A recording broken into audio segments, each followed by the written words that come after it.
안녕하세요. 쓰기윤리와 보고서 쓰기 세 번째 시간입니다. 여러분들 오늘 수업 듣기 전에 반드시 10개의 설문지 문제가 있었죠. 그 문제를 반드시 풀고 나서 이 영상을 보시길 바랍니다. 그리고 자신이 이미 이해한 내용과 맞는지 한번 확인을 해보면서 영상을 시청하시길 바랍니다. 자, 보시면 우리 학교 학생들의 스마트폰 사용 실태에 대해서 강성국, 이혜지, 장재혁, 황희영 학생이 조사를 했습니다. 자, 조사 목적은 우리 학교 학생들의 스마트폰 사용 실태와 스마트폰 사용에 관한 인식을 파악하는 것이고요. 기간과 대상이 나와 있는데 조사 대상은 우리 학교 학생들 중에서 3학년 학생을 대상으로 조사를 하였네요. 139쪽입니다. 자, 첫 번째 머리말에 조사 목적과 조사 방법이 나와 있습니다. 자, 보고서 머리말 부분은요, 조사나 실험의 동기, 목적, 대상과 범위, 조사나 실험 방법 등을 제시합니다. 자, 이 보고서의 조사 목적 보면은요, 조사에 대한 동기가 나와 있는데, 뉴스나 신문 기사를 보면서 우리 학교 학생들의 스마트폰 사용 실태는 어떠할지 궁금해졌다. 이 부분이 이 보고서의 조사 동기입니다. 자, 그래서 우리 학교 학생들이 얼마나 스마트폰을 가지고 있는지, 스마트폰으로 무엇을 하는지, 자신의 스마트폰 사용에 관해 어떻게 생각하고 있는지 조사하여 보고서를 쓰기로 결정하였다. 조사 방법은 두 가지가 있는데, 설문조사와 자료조사를 합니다. 자, 조사 방법 첫 번째는 설문조사고요. 두 번째는 자료조사입니다. 자, 우리 학교 3학년 학생 220명 조사 대상에게 다음과 같은 항목으로 설문을 하고 결과를 분석했는데 질문이 5가지가 있어요. 이 첫 번째, 세 번째 질문이 스마트폰 사용 실태와 관련된 질문이고요. 그 다음에 질문 4번, 5번이 스마트폰 사용 인식과 관련된 질문입니다. 자, 여기 위에 보시면 조사 목적에 우리 학교 학생들이 얼마나 스마트폰을 가지고 있는지, 스마트폰으로 무엇을 하는지, 요게 지금 질문 1에서 3까지에 해당이 되고, 어떻게 생각하고 있는지 조사, 요게 질문 4번, 5번에서 나와 있습니다. 이해가 됐나요? 자, 그리고 자료 조사도 하는데 우리나라 중학생의 스마트폰 보유율, 스마트폰 사용 실태, 스마트폰 과의존 등을 인터넷으로 조사하였다. 자, 조사에 활용한 매체도 밝혀져 있습니다. 보고서의 본문입니다. 보고서 본문에는 실제로 조사하거나 실험한 내용과 이에 대한 분석 결과를 제시합니다. 자, 그래서 보고할 내용을 항목별로 묶어서 정리해서 이렇게 작은 제목을 달아 제시를 하고요. 자료를 수집하고 해석한 결과를 상세하게 제시하면서 독자가 이해하기 쉬워야 하기 때문에 이런 그래프나 표를 활용하기도 합니다. 자, 그러면 본문을 같이 읽어볼까요? 자, 이 설문조사에서 스마트폰을 가지고 있다는 것은 자신이 소유한 스마트폰이 있음을 뜻한다. 자, 지금 설문조사에서 사용한 표현의 의미를 한정했죠. 자, 스마트폰을 가지고 있느냐, 보유하고 있느냐라는 질문에 95.5%가 그렇다라고 얘기했고요. 4.5%가 아니다라고 얘기를 했다라고 설문의 결과를 알려주고 있는데 지금 이런 원그래프를 사용을 하고 있어요. 이러한 원그래프를 사용을 하니까 이렇게나 많은 학생들이 스마트폰을 가지고 있네, 응답 비율을 한눈에 파악할 수 있습니다. 자, 그 다음 두 번째, 스마트폰 하루 사용 시간인데요. 자, 하루에 스마트폰을 몇 시간 사용하느냐의 질문에, 이게 질문 2번이었죠. 이 질문에 2시간 이상 3시간 미만이라는 질문이 가장 많았고 3시간 이상 4시간 미만, 1시간 이상 2시간 미만, 4시간 이상 5시간 미만, 5시간 이상 1시간 미만이 그 뒤를 이었다라고 이야기를 하고요. 주말에는 자, 지금 보시면 주말과 평일 구분을 하고 있고요. 수치가 지금 가장 높은 순으로 이야기를 하고 있습니다.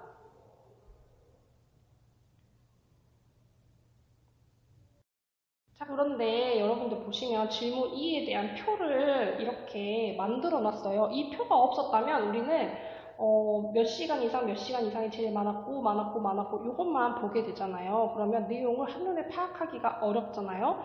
그런데 이렇게 결과를 표로 제시를 하니까 내용을 한눈에 파악할 수 있고, 그 다음에 이렇게 주말과 평일을 비교도 할 수 있어요. 그래서 수치를 비교할 수 있다 라고 정리할 수 있겠죠. 자, 그 다음은 141쪽입니다. 세 번째 질문이었죠. 스마트폰으로 가장 무엇을 많이 하세요? 라는 질문에 세 가지를 골라 답하게 했는데 역시 수치가 가장 높은 순으로 정리를 해놓고 있습니다.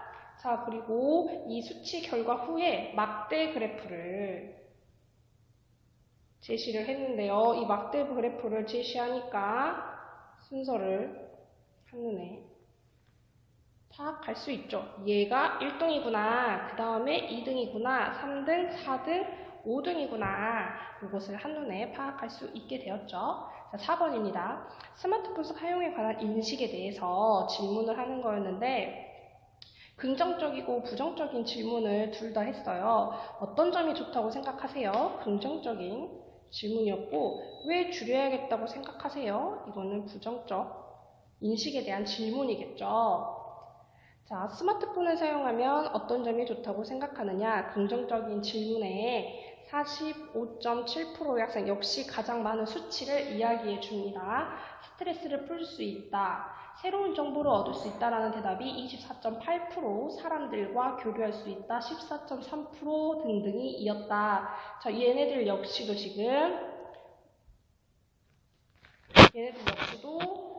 지금 결과를 원 그래프로 제시를 해서 한눈에 이해할 수 있게 만들었습니다.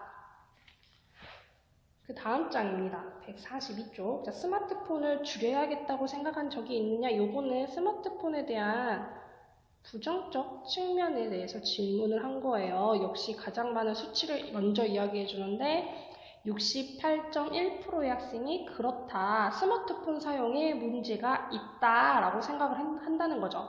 그 까닭은 학업 문제, 신체적 문제, 가족관계, 친구관계 문제, 기타가 있었다. 요것 역시도 지금 원그래프로 제시를 하고 있는데 이런 원그래프를 제시를 하니까 각각의 비율을 한눈에 파악할 수 있습니다.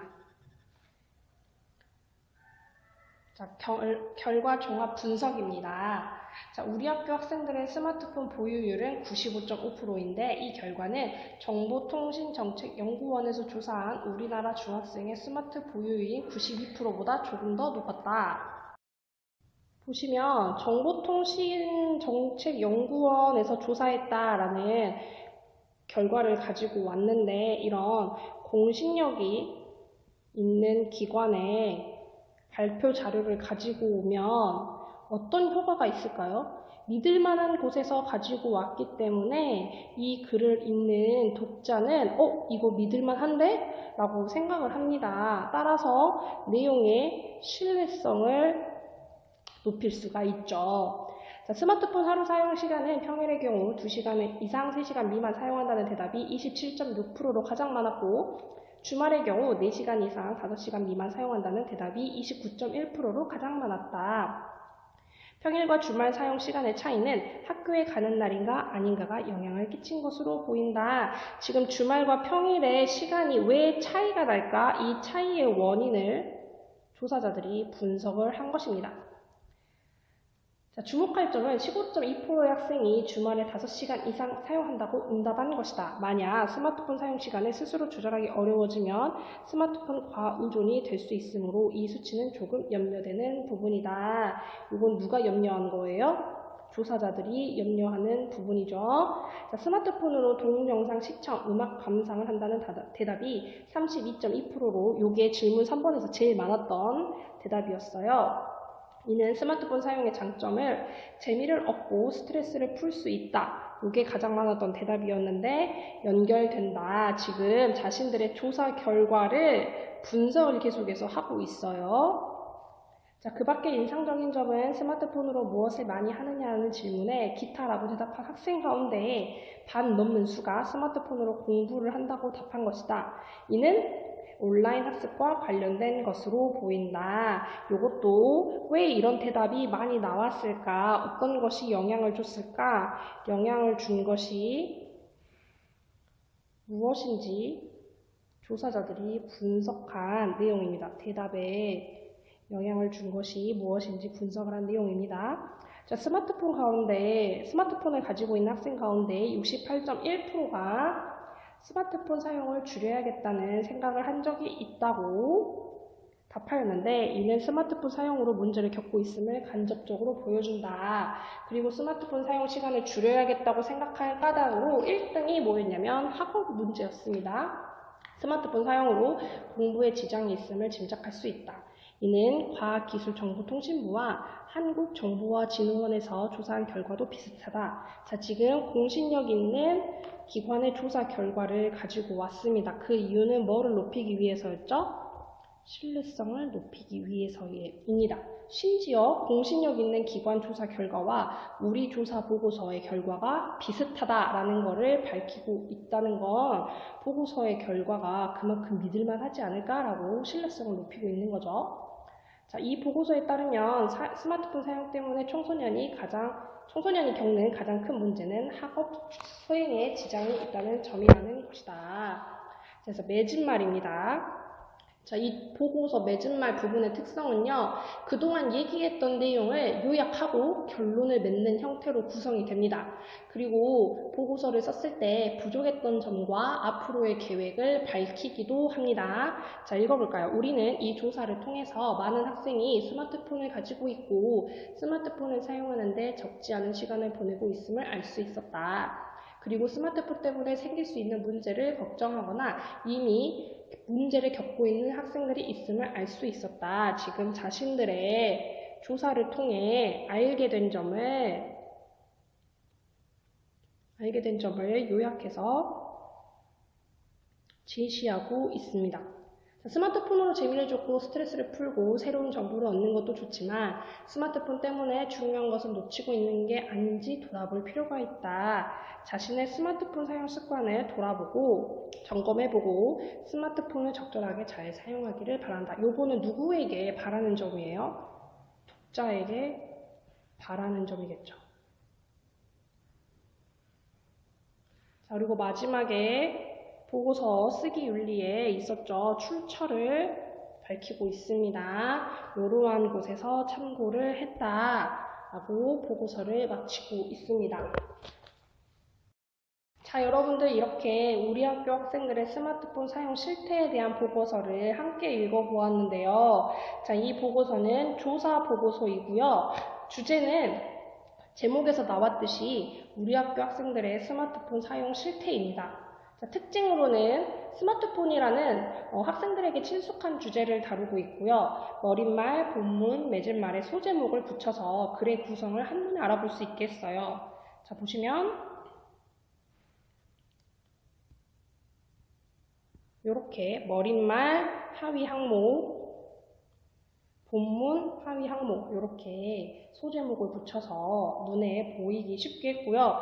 그 다음 이런 원그래프나 표, 막대 그래프 활용해서 보고서를 읽는 사람이 이해를 잘 할 수 있도록 도와준 것도 이 보고서의 특징입니다. 자, 여러분들 오늘 배운 내용을 사진을 찍어서 제출을 하시는 게 오늘의 과제이고요. 사진을 찍으실 때에는 138쪽부터 143쪽까지 사진을 모두 찍어서 올리시길 바랍니다. 사진을 찍으실 때 교과서에 자신의 반 번호 이름 반드시 쓰세요. 이상입니다.